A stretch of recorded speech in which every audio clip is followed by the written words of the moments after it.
Salut les petits loups. Alors on se retrouve aujourd'hui pour continuer le tour de l'almanach The Whole World. Donc aujourd'hui on passe, enfin cette semaine c'est la phase de combat. Voilà. Donc je pense qu'ils vont nous faire tout le livre d'ici à d'ici au mois de février ou d'ici à sa sortie. Donc, alors, on va voir ce que donnent les phases de combat. La semaine dernière, on avait fait les phases de tir. Alors, je commence. Jusqu'à présent, dans la préparation de Warhammer, The Whole World, nous nous sommes préparés au combat lors de la phase de stratégie. Nous nous sommes battus pour nous positionner lors de la phase de mouvement et avons assombri le ciel avec des flèches lors de la phase de tir. Il est maintenant temps de passer à la tâche la plus sinistre de toutes.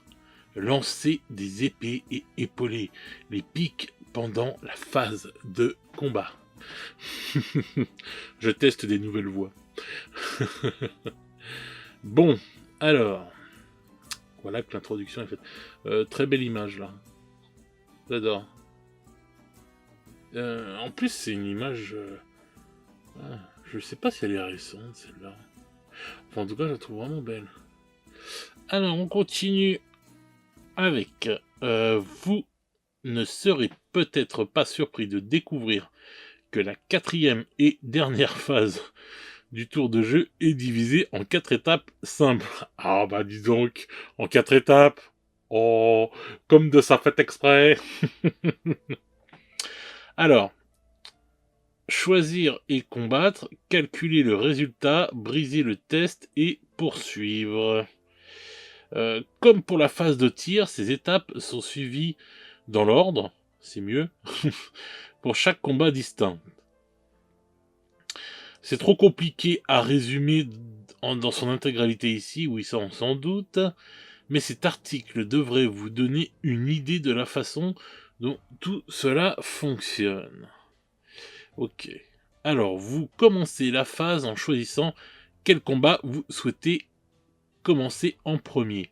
En général, les combattants les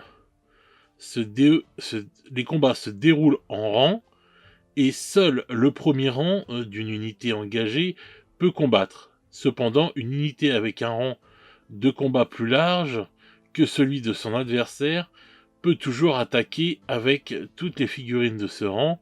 Vos troupes entourent et enveloppent l'autre régiment. Oui, bien sûr, si vous avez un régiment, si votre régiment il est en première ligne, fin de face, vous avez 20 figurines, et que le mec il arrive avec un régiment, ils sont que 4 ou 5 figurines de face, bon bah c'est sûr, vous enveloppez le truc, ça c'est selon comment on se positionne.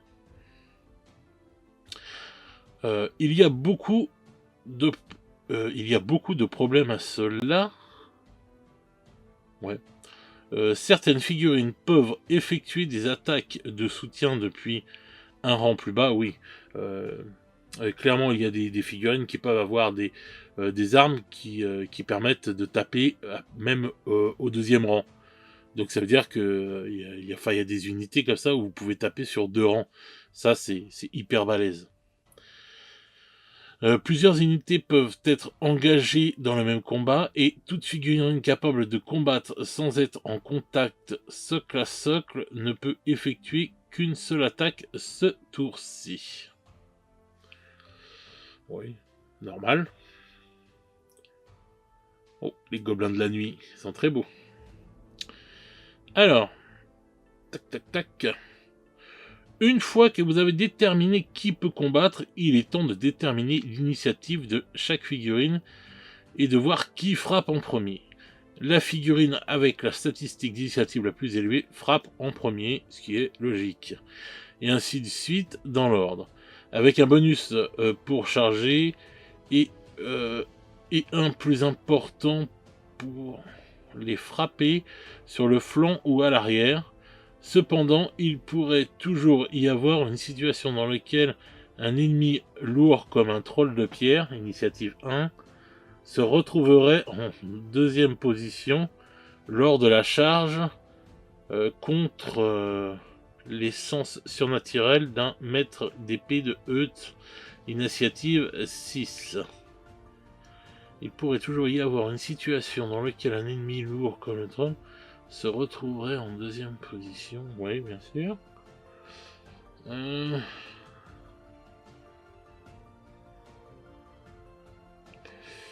Ouais, bah ouais. Bon, oui, hein, on est d'accord. Alors, compétence d'armes et lancer pour frapper. La grande nouvelle ici est que nous sommes de retour à la statistique classique de compétence d'armes, ce qui signifie qu'un WS plus élevé est préférable, et que pour déterminer le jet de chaque figurine pour toucher, vous devez comparer votre WS au leur. Oui, le 2-hit chart est de retour et il est toujours aussi barbon. Mauvaise nouvelle si vous êtes un lancier gobelin, mais fantastique pour ce duc bretonien qui est sur le point de les embrocher. Ouais, d'accord.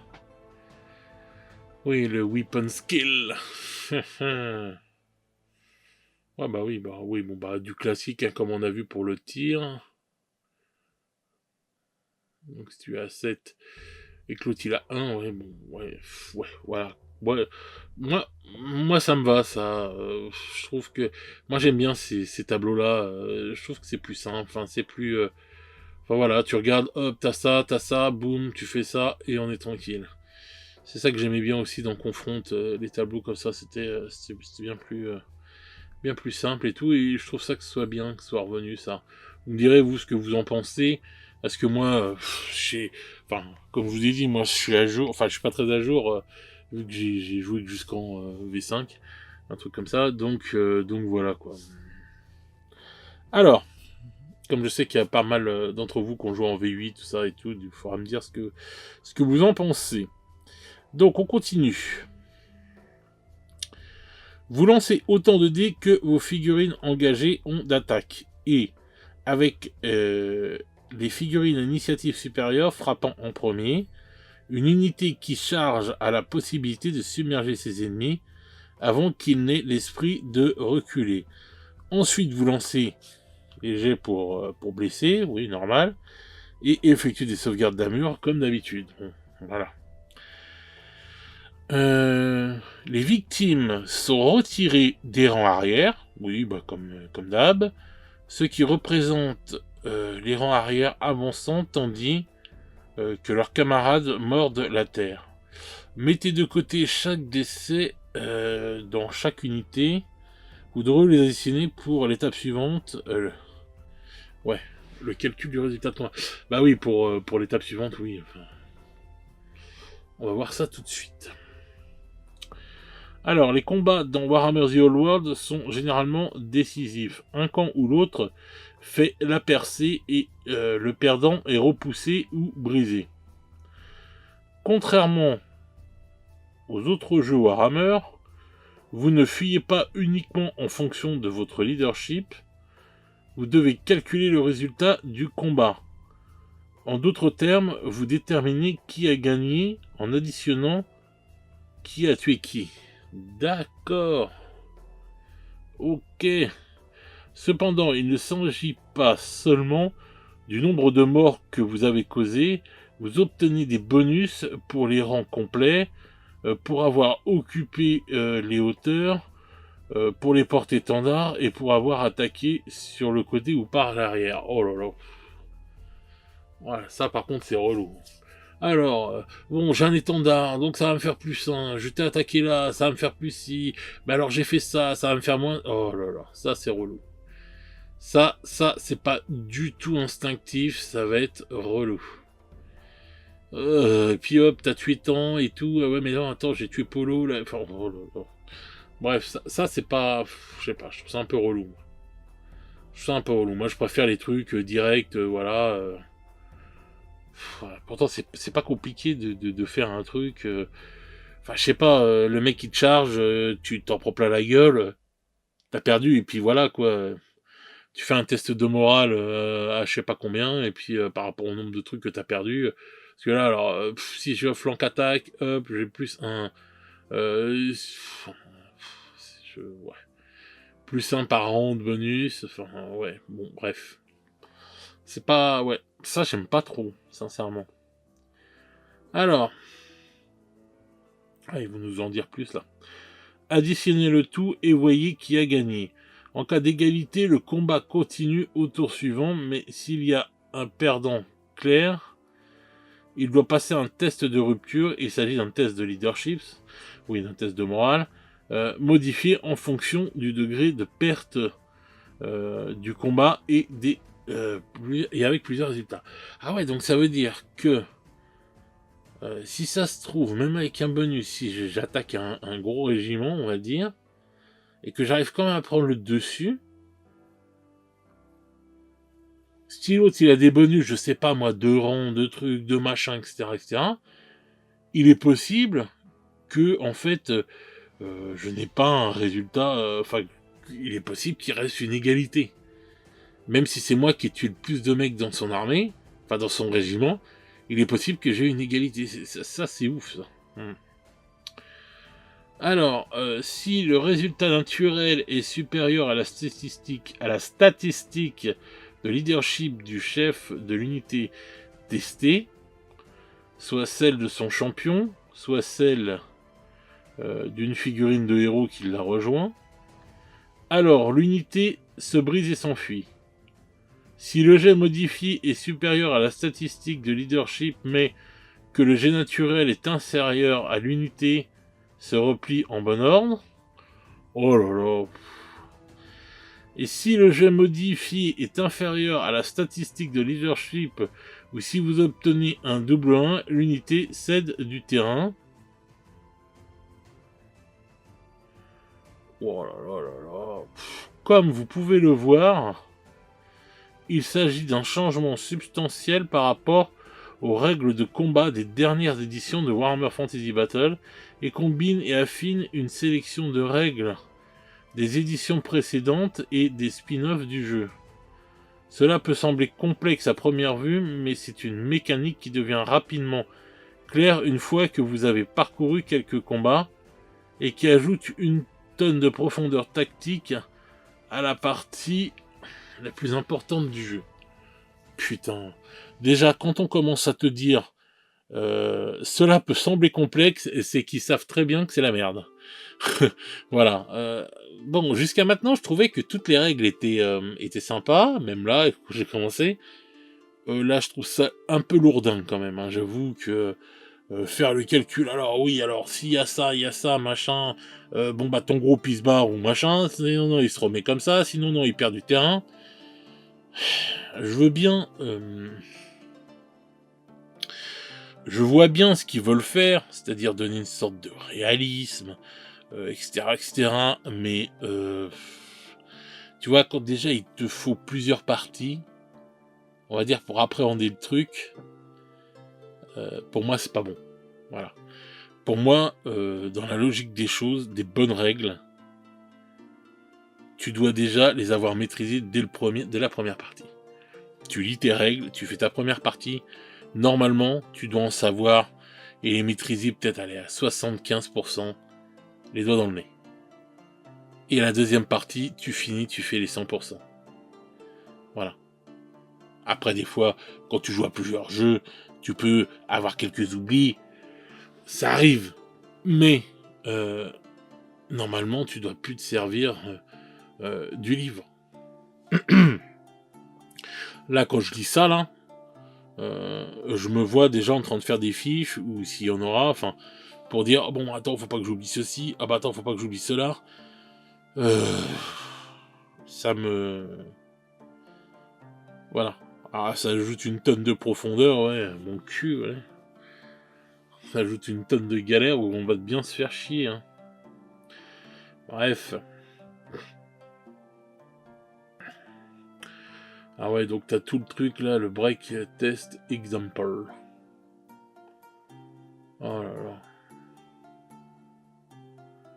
Ouais, je vois. Bon, putain, c'est relou.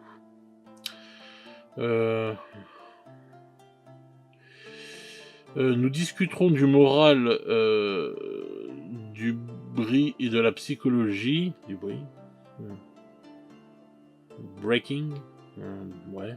Enfin, de la psychologie, tout ça, la semaine prochaine. Donc voilà, c'est ce qu'on aura la semaine prochaine. Mais nous pouvons toujours enquêter sur la dernière étape du combat, la poursuite. Exécutez-les. Oui, bon bah ça, c'est quand tu es dans la merde. Alors, lorsque vous gagnez un combat, vous disposez de plusieurs choix en fonction de la réaction de l'ennemi. Restreindre. Réussissez un test de leadership pour éviter les poursuites et reformer vos rangs gratuitement. Suivez une unité qui a cédé du terrain et reprenez le combat quelques centimètres en avant. Ouais, poursuivez une unité qui fuit ou se replie. Si vous attrapez une unité en fuite, elle est abattue et détruite. Bon bah ça on avait déjà vu. Si vous surprenez une unité en train de reculer, le combat recommence et le poursuivant compte comme ayant chargé. Ouais, d'accord, je vois. Ouais, en fait, ils veulent donner un style, on va dire, entre guillemets, cinématique. Vous savez, genre, ah putain, on a perdu un rond, on recule. Et les autres, ils continuent à avancer comme ça. Bon, on reste quand même les uns bouclier contre bouclier. Et donc, mais si tu restes quand même et tout, bon bah t'es considéré comme si tu avais encore rechargé les autres. Bon. Dépassement. Dans le cas où le vainqueur a complètement tué sa cible, il peut effectuer un mouvement complet directement vers l'avant. Et si vous vous retrouvez dans un autre combat, cela compte comme une nouvelle charge. Une utilisation intelligente des dépassements fera en sorte que la cavalerie lourde se lèche les babines. La phase de combat offre bien plus encore. Les sorciers peuvent utiliser des sorts d'assaut, par exemple, tandis que les unités de combat derrière une barricade ou un mur bénéficient d'une protection supplémentaire. Ouais, en fin de compte, oui, la cavalerie, c'est une dinguerie, parce que si t'arrives avec ta cavalerie, que tu as un régiment, je sais pas, de gobelins devant, et que tu les défonces, et qui partent en fuite, donc on va dire qu'ils ont peur, qu'ils se barrent et tout, donc tu continues ton mouvement, tu les exploses complètement, et en plus, si dans ton mouvement il y a un autre régiment pareil de gobelins, on va dire derrière et tout, boum, tu les charges en même temps. Ouais, oui, c'est clair que oui, ça va faire la part belle à comment ça s'appelle, à la cavalerie là, hein, ça. Oui. Donc il y aura une protection supplémentaire si t'es derrière les trucs. Bon après oui, on avait vu les sorts aussi des magiciens qui se jouent un peu partout, etc., etc. Donc ça doit être des sorts de magiciens. Ouais. Bon. Voilà pour l'instant des règles pour cette semaine de Warhammer The Old World. L'épisode de la semaine prochaine sera consacré au moral et à la psychologie, la peur, la terreur, la haine et toutes ces bonnes choses. Oui, on va dire ça. Bon, alors, que dire Alors là, je suis très très partagé sur la phase de combat. Parce que je vois bien ce qu'ils veulent faire, là, comme je vous ai dit, là. Je vois bien qu'ils veulent faire un peu de la tension, enfin du truc et tout. Mais je sais pas. Je sais pas. Je sais pas parce que... je trouve que là, déjà... Excusez-moi. Je trouve que là, déjà, ça fait beaucoup... comment dire, beaucoup de choses à prendre en compte. Déjà pour là et tout, pour savoir le combat résultat. Le résultat du combat. Et en plus là et tout après et tout, il faut encore refaire. Ouais, je pense que là les phases de combat vont être très longues. Je ne vais prendre que des tireurs. Autant je trouvais que la phase de tir était vraiment pas mal et tout, comment elle était faite, elle était simple, claire, nette, précise, rapide. Enfin voilà, autant là, j'ai l'impression qu'ils ont voulu vraiment donner un style, je sais pas, héroïque, un style cinématographique, etc. Du truc qui tient bon, mais qui cède quand même du terrain en reculant un peu et tout, et voilà, ou celui qui part complètement en fuite et que hop, tu poursuis et que tu défonces et que voilà, que t'es tripes au passage et que tu continues avec ta charge flamboyante et que tu te fais le régiment derrière et tout, et que tu charges le régiment derrière, etc. Voilà. Genre le régiment qui protégeait les tireurs qui étaient derrière et que tu les pourfends avec tes bretoniens en fer de lance. Et que d'un seul coup, tout le monde s'éparpille, se fait étriper, et tu continues dans ta chevauchée flamboyante en te chargeant, en te faisant le régiment d'archers derrière et tout. Ouais. Ouais, c'est sûr que là, pour le coup, si tu as peu de chance au dé, tu te démerdes bien, tu vas pouvoir faire des percées. Et alors, je te raconte même pas si tu attaques sur les flancs. Et que le mec, il a aligné ses trucs, et hop, tu pars tout droit et tu t'enchaînes toute l'armée. Avec des bonus de fou parce que t'es sur les flancs. Ouais. Bon. Écoutez, pour moi, la phase de combat, je trouve qu'elle va être un peu relou. Je sais pas si c'est moi qui trouve ça... excusez-moi, il est tard. Je sais pas si c'est moi qui trouve ça un peu... comment dire, un peu dur ou pas, ou... Enfin voilà. Jusqu'à maintenant, je trouvais que c'était concis, que c'était assez rapide, etc., etc. Là, je trouve qu'avec la phase de combat, moins rapide, un peu plus relou. C'est peut-être moi qui me fais une idée, je sais pas. Mais bon, c'est comme ça que je le ressens. Donc, ceux qui connaissent un peu tout ça et tout, dites-moi dans les commentaires ce que vous en pensez. Hein, comme quand on échange sur les autres trucs, ça m'intéresse toujours quand vous me dites votre ressenti, parce que peut-être que moi je vois mal le truc, ou... Enfin voilà, voilà. Dites-moi votre avis, parce que comme ça va m'éclairer. Mais moi je la trouve un peu lourde là. Je trouve qu'il y a un peu trop de choses à calculer. Et voilà. Alors après, oui, on va me dire, ouais, c'est un automatisme et tout. Après, hop, tu vas dire, ouais, plus un, plus ça, plus un, nanana. Ouais, mais bon, moi je vois déjà, même des gens qui jouent depuis des années à tel truc ou à tel truc, souvent ils arrivent à oublier quelques trucs. Voilà. Là, je me vois déjà en train de faire une fiche rien que pour la phase de combat, pour pas oublier qu'il faut ceci, cela et tout, etc. Bon, voilà. Donc voilà, dites-moi ça dans les commentaires, ce que vous en pensez. J'ai hâte de voir la phase de morale, de peur et compagnie. Je me demande combien de trucs ils vont nous faire voir, parce qu'une fois qu'après on a la phase de morale, je sais pas ce qui nous reste. Ouais, je sais pas. Ouais, il reste pas grand chose après, je pense. Je vois pas trop. Ouais, enfin bref. Donc voilà, donc dites-moi dans les commentaires ce que vous en pensez, hein, je me répète. Et puis on se retrouve la semaine prochaine déjà pour parler de la phase de morale, on verra ce que ça va donner. Moi, je vais vous souhaiter une bonne soirée ou une bonne journée selon comment vous regardez cette vidéo. Et on se retrouve très vite pour de nouvelles aventures. Ciao, ciao les petits loups!